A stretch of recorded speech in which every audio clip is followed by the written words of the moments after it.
right now I'm going to jump into this week's breakout, where we take fantasy concepts, relate them to the Bible, relate them to our own lives. And through 2 weeks, it is very easy for us to begin to panic. We take a look at some of our top players, especially running backs, especially Jonathan Taylor. You're thinking, oh no, this is a disaster. I took him with the number 1 pick, and he only had 9 carries in week 2. And so now all of a sudden we're worried, we're concerned, we're throwing out crazy trades to our other league mates.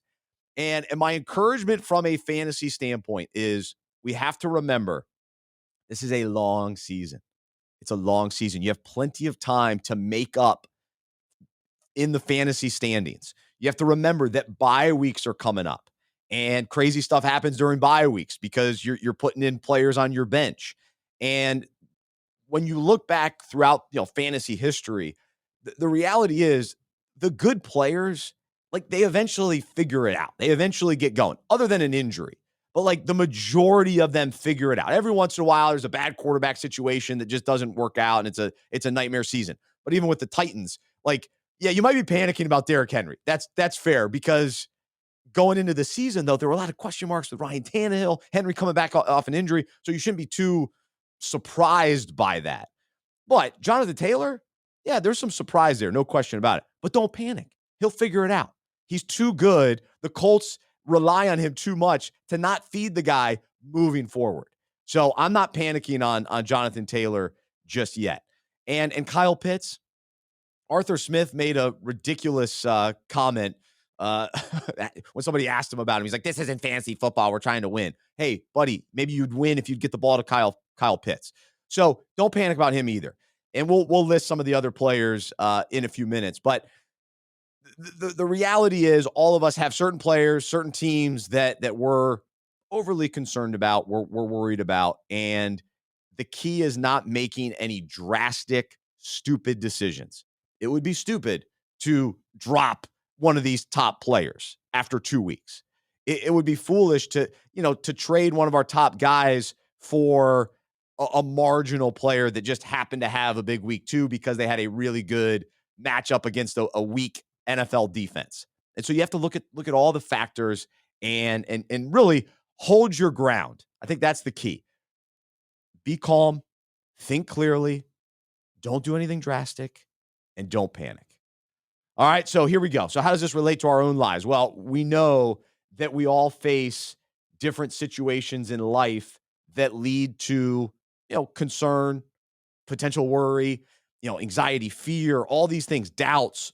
They start to creep in when things happen. And even for me this morning, I got an email that was very discouraging, and the panic was starting to creep in, and I'm having to battle it today. And of course, that would happen right before the show when I talk about panic. And so I have a choice to make. Am I going to trust God? Am I going to remain calm? Am I going to think clearly? Am I going to think back at God's faithfulness in my life? Am I going to remember what he says in his word and trust him and put my hope and faith and peace in him and stay rooted in the truth of who he is and what he's done for me? Or am I going to allow circumstances to cause me to panic and worry and fear? And then I start, doing stupid things, or you start, the panic then leads to further poor decisions, or you make drastic changes that if you would have just remained calm, you wouldn't have made those. And so, our decision to our decision on how we respond to disappointments, discouragement, challenges is crucial. We either panic and make impatient, foolish choices, or we remain calm and hopeful. And so we can either negatively look at our circumstances and be discouraged, or look at the big picture, trust God, rely on him for guidance. And so one of the best verses in the Bible, Proverbs 3:5-6, trust in the Lord with all your heart. Do not lean on your own understanding. In all your ways, acknowledge him, and he will make your paths straight. He will make straight your paths. And so that's what we have to cling to today when there is confusion. There is a potential for panic. And so, whether in fantasy football or in life, there's really no benefit to being worried or fearful or putting ourselves in panic mode. There's no benefit to that because we don't think right in that regard. And then we start doing silly stuff. And so in Philippians 4:6, it challenges us, do not be anxious or worried about anything, but in everything, every circumstance and situation, by prayer and petition with thanksgiving, continue to make your specific requests known to God.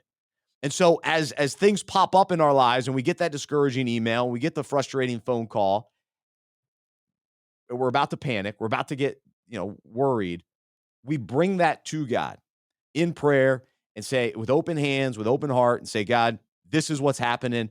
I need you. Help me to trust you. Give me your peace. Help me to think clearly and help me not to panic. And so that's what we have to do in those moments. And so if we follow Jesus, he gives us the strength and the peace that we need to get through any situation. We just have to rely on him. And sometimes in fantasy football, like we like to be the panic guy. We like to send the message to our group like, oh, my team's the worst. I'm done. And like, we like the attention or we like the, whatever that comes from that. We like to kind of get ahead of the criticism. And sometimes we do this in life too, where we like to be the one that's panicking and we want people to feel sorry for us or whatever. And there's other things that kind of happen when we allow ourselves to panic. But there's really no benefit to that. It's a silly thing to do. And so we want to be the fantasy manager that says, hey, I'm fine. I'm good. I'll make some waiver wire changes. I'll put some different players in my starting lineup. I'll look at different trade options and I'll be fine because I trust in my fantasy ability. And then as followers of Jesus, we have the same approach. No, I trust God. God's in this. He'll give me the strength I need. He'll give me the peace I need. He'll give me the clarity, the guidance that I need, and I'll be good to go. And so we trust him in that. And so 2 Timothy says, for God did not give us a spirit of timidity or cowardice or fear, but he has given us a spirit of power and of love and of sound judgment and personal discipline, abilities that result in a calm, well-balanced mind and self-control. So that's the amplified version. And so as we pray for our circumstances to change and we bring those concerns to the Lord, our attitude and our mindset can remain the same through that. Like we keep the same mindset, the same approach, same attitude, which is rooted in peace and hope because our trust is in God and he gives us that spirit of power and love and of sound judgment. That's what we need as fantasy managers. And that's what we need, of course, day in, day out, that sound judgment so that we remain calm, well-balanced, and have self-control. So you can unpack that today. I hope that's encouraging because all of us face these situations often. And so life is hard. There's no question about it. But how we respond is key. And thankfully, God gives us that strength that we need.